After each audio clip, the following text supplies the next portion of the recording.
my friends, I am the cell, and welcome to the second episode of Microscopic Evolution, the legacy of cell discoverers. This is the story of Antonie van Leeuwenhoek, a man from Delft, Netherlands. He was a draper by profession. Yes, a simple cloth merchant.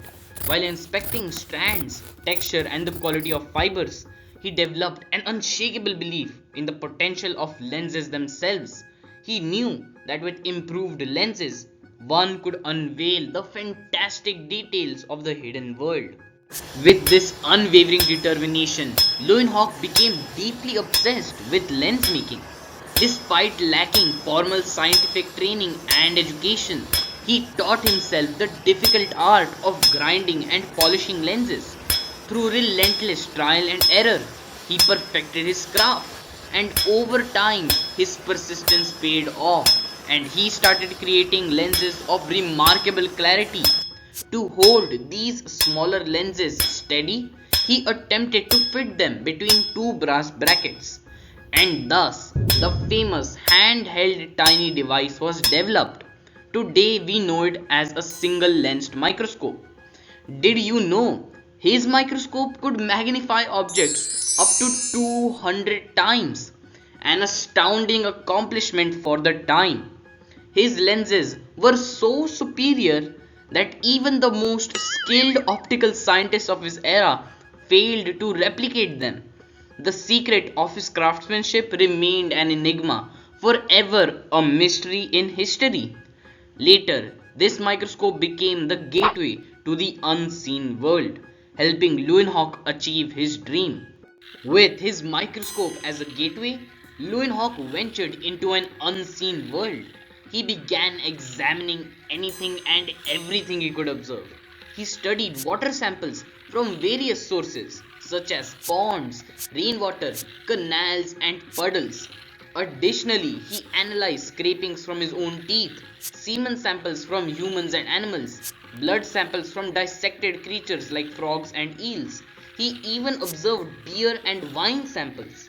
In his investigations, he examined the eye structure and wings of a fly. This led to a series of groundbreaking discoveries, shaking earlier beliefs and laying the foundation for various scientific fields. While examining pond water samples, Antonie van Leeuwenhoek observed something extraordinary: tiny living entities floating inside of the water. There were many of them, each distinct in shape and movement. Some were minuscule animal like forms, swimming, darting, and wriggling with purpose. Others had a greenish tint, while some were nearly invisible due to their translucent bodies. A few appeared blob like, shifting their shapes as they moved, almost as if sculpted by the water itself. Some bore delicate hair like structures that waved rhythmically, propelling them through the liquid. Leeuwenhoek had stumbled upon a hidden world, one never before seen by the naked eye. The long held belief that life existed only in visible forms was shattered. He became the first human to witness this invisible realm of microscopic life. Fascinated by their animal like movements, he called them animalcules. Today we know them as microorganisms. These were the first microorganisms ever observed by humankind. Yet, he knew this was only the beginning. There was still a vast, uncharted path ahead in the exploration of the microscopic world. It was crucial that this groundbreaking information not remain isolated.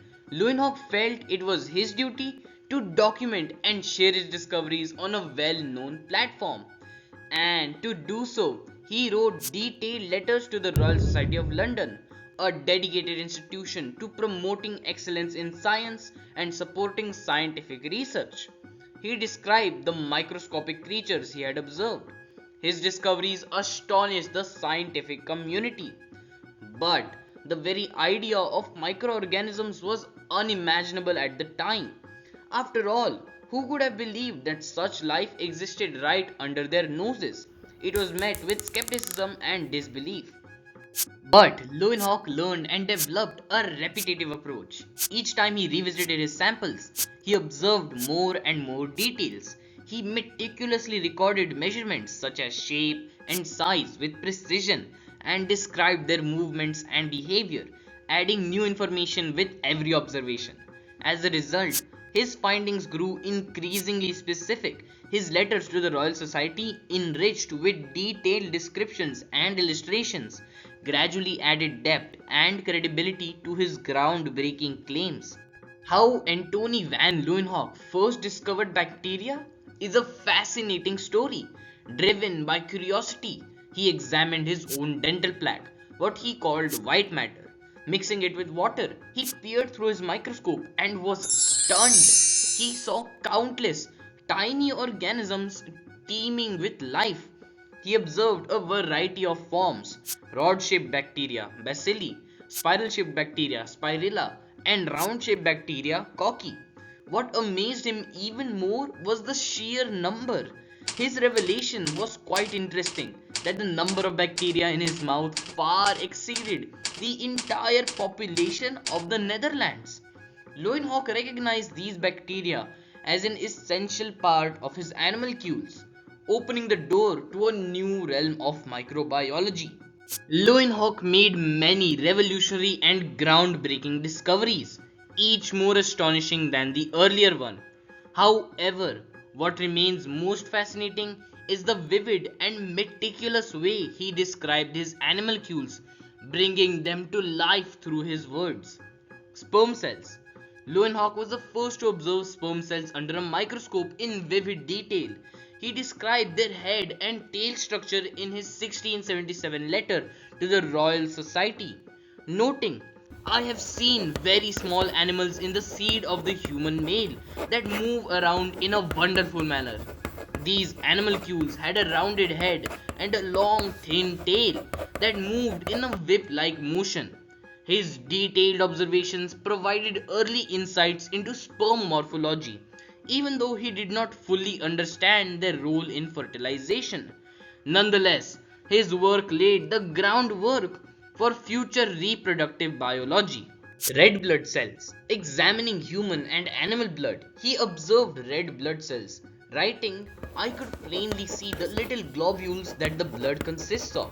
He intelligently described their biconcave shape and even attempted to measure their size, improving upon the earlier observations made by Jan Sommerdam. Fermentation. While studying beer and wine, Leeuwenhoek became the first to observe yeast cells, noting, "I have seen a most amazing little creature, which I have not seen before, moving inside of a beer brew." This observation suggested that fermentation was not merely a chemical process but had a biological basis. Though he did not understand that yeast cells were responsible for fermentation, his discovery unknowingly laid the foundation for the science of fermentation. Capillary circulation. Observing the flow of blood through tiny capillaries in frogs and eels, he confirmed William Harvey's theory of blood circulation at a microscopic level. He wrote, "I have seen the blood circulate in the small vessels, moving like little particles that travel in different directions," marking the first recorded observation of capillary circulation. Leeuwenhoek's curiosity drew him to flies: how they fly, how they see, and how they dodge every swat. Today, flies are renowned for their extraordinary optical systems, which provide them with a wide field of vision and an exceptional ability to detect motion. But did you know that Leeuwenhoek was the first to uncover this remarkable feature? He noted, "I have seen the eyes of a fly, small but with many facets, like a mosaic of tiny lenses." He described the fly's eye as being composed of countless small lenses, each functioning as an independent visual unit. He also observed the delicate, veined structure of a fly's wing and noted, "I have seen the wings of a fly under the microscope, and each one is covered with very fine hairs." He also highlighted their symmetry and complexity, further emphasizing the precision of nature's design. Leeuwenhoek's letters, filled with groundbreaking discoveries and wealths of information, captivated the Royal Society of London. Initially, its members dismissed his claims as fanciful exaggerations, but as they began verifying his observations, they recognized the magnitude of his discoveries. Among those who examined his findings was Robert Hooke, a leading scientist of the time, whose expertise in microscopy and optics helped him confirm the validity of Leeuwenhoek's claims. Other members of the Royal Society also played a role in verifying his work. To ensure his revolutionary insights reached a broader audience, the Royal Society translated his letters, originally written in Dutch, into Latin for wider scientific circulation. Over time, the members of the Royal Society acknowledged Leeuwenhoek's brilliance, and in 1680, despite having no formal scientific background, he was elected as a fellow of the prestigious institution. His meticulous observations and pioneering work in microbiology earned him the title of Father of Microbiology, a crown well deserved. Thus, a simple Draper could elevate himself to such a level that he not only sat shoulder to shoulder with scientists, but was also regarded as one of the foremost among them. He became the second person to observe cells and the first person to see them in their living form. Leeuwenhoek's discoveries provided vital evidence for the cell theory, later defined by Schleiden, Schwann, and Virchow. Until his final days, Leeuwenhoek remained driven by an insatiable curiosity, forever peering into the unseen. The Draper turned scientist didn't just discover microorganisms, he redefined humanity's perception of the natural world. Through his lenses, he unlocked several other secrets that continue to shape science, medicine, and technology today. And so, the man who once worked with fabric threads wove a legacy that stretched far beyond his time, connecting us all to the infinite wonders of the microscopic world. In the next episode, we will discuss about Robert Brown and his discovery of the cell nucleus, the brain of the cell. Stay tuned for more.